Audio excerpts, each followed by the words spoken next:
आप सभी वैष्णव जन को श्री हरिवंश जी श्री सद्गुरुदेव भगवान की जय हो। आज हम महाराज श्री की कृपा से, उनके श्री चरणों के आश्रय से श्रीमद् भागवत गीता जी साधक संजीवनी, कुछ प्रसंग हम उसमें से श्रवण कर, मनन चिंतन कर अपने आचरण में उतारने का प्रयास करेंगे। पांडवों ने 12 वर्ष का वनवास और 1 वर्ष का अज्ञातवास समाप्त होने पर जब प्रतिज्ञा के अनुसार अपना आधा राज्य मांगा, तब दुर्योधन आधा राज्य तो क्या, तीखी सुई की नोक जितनी जमीन भी बिना युद्ध के देनी स्वीकार उसने नहीं की। अतः पांडवों ने माता कुंती की आज्ञा के अनुसार युद्ध करना स्वीकार कर लिया। इस प्रकार पांडवों और कौरवों का युद्ध होना निश्चित हो गया। तदनुसार दोनों ओर से युद्ध की तैयारी होने लगी। महर्षि वेद व्यास जी का धृतराष्ट्र पर बहुत स्नेह था। उस स्नेह के कारण उन्होंने धृतराष्ट्र के पास आकर कहा कि युद्ध होना और उसमें क्षत्रियों का महान संहार होना अवश्यमव भावी है। इसे कोई टाल नहीं सकता। यदि तुम युद्ध देखना चाहते हो तो मैं तुम्हें दिव्य दृष्टि दे सकता हूँ, जिससे तुम यहीं बैठे बैठे युद्ध को अच्छी तरह से देख सकते हो। इस पर धृतराष्ट्र ने कहा कि मैं जन्म भर अंधा रहा, अब अपने कुल के संहार को मैं देखना नहीं चाहता, परंतु युद्ध कैसे हो रहा है ये समाचार जरूर सुनना चाहता हूँ। तब व्यास जी ने कहा कि मैं संजय को दिव्य दृष्टि देता हूँ, जिससे ये संपूर्ण युद्ध को, संपूर्ण घटनाओं को, सैनिकों के मन में आई हुई बातों को भी जान लेगा, सुन लेगा और देख लेगा, और सब बातें तुम्हें सुना भी देगा। ऐसा कहकर व्यास जी ने संजय को दिव्य दृष्टि प्रदान की। निश्चित समय के अनुसार कुरुक्षेत्र में युद्ध आरंभ हुआ।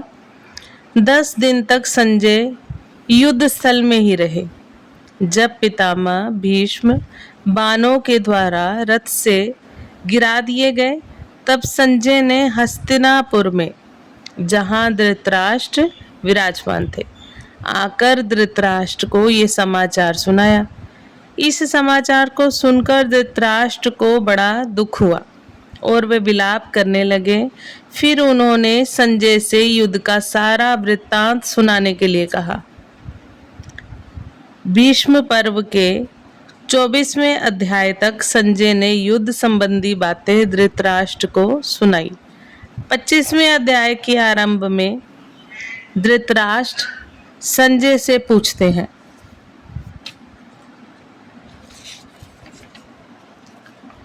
कुरुक्षेत्र में देवताओं ने यज्ञ किया था। राजा कुरु ने भी यहाँ तपस्या की थी। यज्ञादि धर्म में कार्य होने से तथा राजा कुरु की तपस्या भूमि होने से इसको धर्म भूमि कुरुक्षेत्र कहा गया है।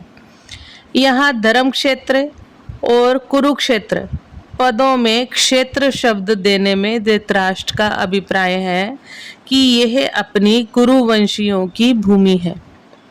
ये केवल लड़ाई की भूमि नहीं है, प्रत्युत तीर्थ भूमि भी है, जिसमें प्राणी जीते जी पवित्र कर्म करके अपना कल्याण कर सकते हैं। इस तरह लौकिक और पारलौकिक सब तरह का लाभ हो जाए, ऐसा विचार करके एवं श्रेष्ठ पुरुषों की सम्मति लेकर ही युद्ध के लिए ये भूमि चुनी गई है। संसार में प्राय 3 बातों को लेकर लड़ाई होती है, भूमि, धन और स्त्री। इन तीनों में भी राजाओं का आपस में लड़ना मुख्यतः जमीन को लेकर होता है। यहाँ कुरुक्षेत्र पद देने का तात्पर्य भी जमीन को लेकर लड़ने में है। कुरुवंश में धृतराष्ट्र और पांडु के पुत्र सब एक हो जाते हैं।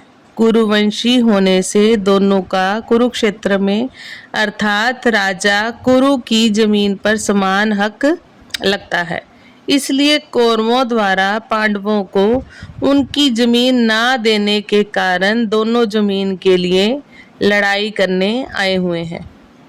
यद्यपि अपनी भूमि होने के कारण दोनों के लिए कुरुक्षेत्र पद देना युक्ति संगत न्याय संगत है, तथापि हमारी सनातन वैदिक संस्कृति ऐसी विलक्षण है कि कोई भी कार्य करना होता है तो वह धर्म को सामने रखकर ही होता है।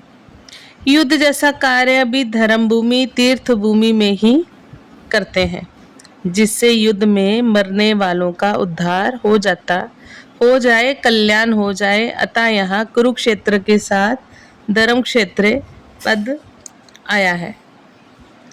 यहाँ आरंभ में धर्म पद से एक और बात भी मालूम होती है। अगर आरंभ के धर्म पद में से धर लिया जाए और 18वें अध्याय के अंतिम श्लोक के मम पद में से म लिया जाए तो धर्म शब्द बन जाता है।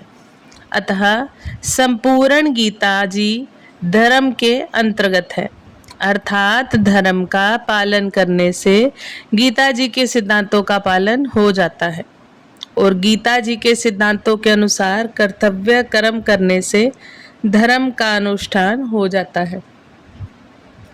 इन धर्म क्षेत्र कुरुक्षेत्र पदों से सभी मनुष्यों को ये शिक्षा लेनी चाहिए कि कोई भी काम करना हो तो वह धर्म को सामने रखकर ही करना चाहिए। प्रत्येक कार्य सबके हित की दृष्टि से ही करना चाहिए, केवल अपने सुख आराम की दृष्टि से नहीं। और कर्तव्य अकर्तव्य के विषय में शास्त्र को सामने रखना चाहिए। राजाओं के द्वारा बार बार संधि का प्रस्ताव रखने पर भी दुर्योधन ने संधि करना स्वीकार नहीं किया। इतना ही नहीं, भगवान श्री कृष्ण के कहने पर भी मेरे पुत्र दुर्योधन ने स्पष्ट कह दिया कि बिना युद्ध के मैं तीखी सुई की नोक जितनी जमीन भी पांडवों को नहीं दूंगा। तब मजबूर होकर पांडवों ने भी युद्ध करना स्वीकार किया। इस प्रकार मेरे पुत्र और पांडुपुत्र दोनों ही सेनाओं के सहित युद्ध की इच्छा से इकट्ठे हुए हैं। दोनों सेनाओं में युद्ध की इच्छा रहने पर भी दुर्योधन में युद्ध की इच्छा विशेष रूप से थी। उसका मुख्य उद्देश्य राज्य प्राप्ति का ही था। वह राज्य प्राप्ति धर्म से हो चाहे अधर्म से, न्याय से हो अथवा अन्याय से, विहित रीति से हो चाहे निषिद्ध रीति से, किसी भी तरह से हमें राज्य मिलना चाहिए, ऐसा उसका भाव था। इसलिए विशेष रूप से दुर्योधन का पक्ष ही युयुत्सु अर्थात युद्ध की इच्छा वाला था। पांडवों में धर्म की मुख्यता थी। उनका ऐसा भाव था कि हम चाहे जैसा जीवन निर्वाह कर लेंगे पर अपने धर्म में बाधा नहीं आने देंगे, धर्म के विरुद्ध नहीं चलेंगे। इस बात को लेकर महाराज युधिष्ठिर युद्ध नहीं करना चाहते थे, परंतु जिस माँ की आज्ञा से युधिष्ठिर ने चारों भाइयों सहित द्रौपदी जी से विवाह किया था, उस माँ की आज्ञा होने के कारण ही महाराज युधिष्ठिर की युद्ध में प्रवृत्ति हुई थी। अर्थात केवल माँ के आज्ञा पालन रूप से धर्म से ही युधिष्ठिर युद्ध की इच्छा वाले हुए हैं। तात्पर्य है कि दुर्योधन आदि तो राज्यों को लेकर ही युयुत्सु थे, पर पांडव धर्म को लेकर ही युयुत्सु बने थे। पांडव धृतराष्ट्र को अपने पिता के बड़े भाई होने से पिता के समान समझते थे और उनकी आज्ञा का पालन करते थे। धृतराष्ट्र के द्वारा अनुचित आज्ञा देने पर भी पांडव उचित अनुचित का विचार ना करके उनकी आज्ञा का पालन करते थे। अतः यहाँ माम कहा पद के अंतर्गत कौरव और पांडव दोनों आ जाते हैं। फिर भी पद अलग देने का तात्पर्य है कि धृतराष्ट्र का अपने पुत्रों में तथा पांडु पुत्रों में समान भाव नहीं था, उनमें पक्षपात था। अपने पुत्रों के प्रति मोह था। वे दुर्योधन आदि को तो अपना मानते थे, पर पांडवों को अपना नहीं मानते थे। इस कारण उन्होंने अपने पुत्रों के लिए और पांडु पुत्रों के लिए पद का प्रयोग किया, क्योंकि जो भाव भीतर होते हैं वे ही प्राय वाणी से बाहर निकलते हैं। इस द्वैधी भाव के कारण ही धृतराष्ट्र को अपने कुल के संहार का दुख भोगना पड़ा। इससे मनुष्य मात्र को यह शिक्षा लेनी चाहिए कि वह अपने घरों में, मोहल्लों में, गांवों में, प्रांतों में, देशों में, संप्रदायों में द्वैधी भाव अर्थात ये अपने हैं, ये दूसरे हैं, ऐसा भाव ना रखे। कारण कि द्वैधी भाव से आपस में प्रेम स्नेह नहीं होता, प्रत्युत कलह होती है। यहाँ पांडवा पद के साथ एव पद देने का तात्पर्य है कि पांडव तो बड़े धर्मात्मा हैं, अतः उन्हें भूमि नहीं करनी चाहिए थी, अतः उन्हें युद्ध नहीं करना चाहिए था। परंतु वे भी युद्ध के लिए रणभूमि में आ गए, तो वहां आकर उन्होंने क्या किया। आज हम वाणी को यही विश्राम देकर कल हम आगे जो कथा है उसको महाराज की कृपा से आगे कथन, श्रवण, पठन और मनन और चिंतन करने का प्रयास करेंगे। आप सभी वैष्णव जन को श्री हरिवंशी श्री सद्गुरुदेव भगवान की जय हो। जय जय श्री राधे श्याम।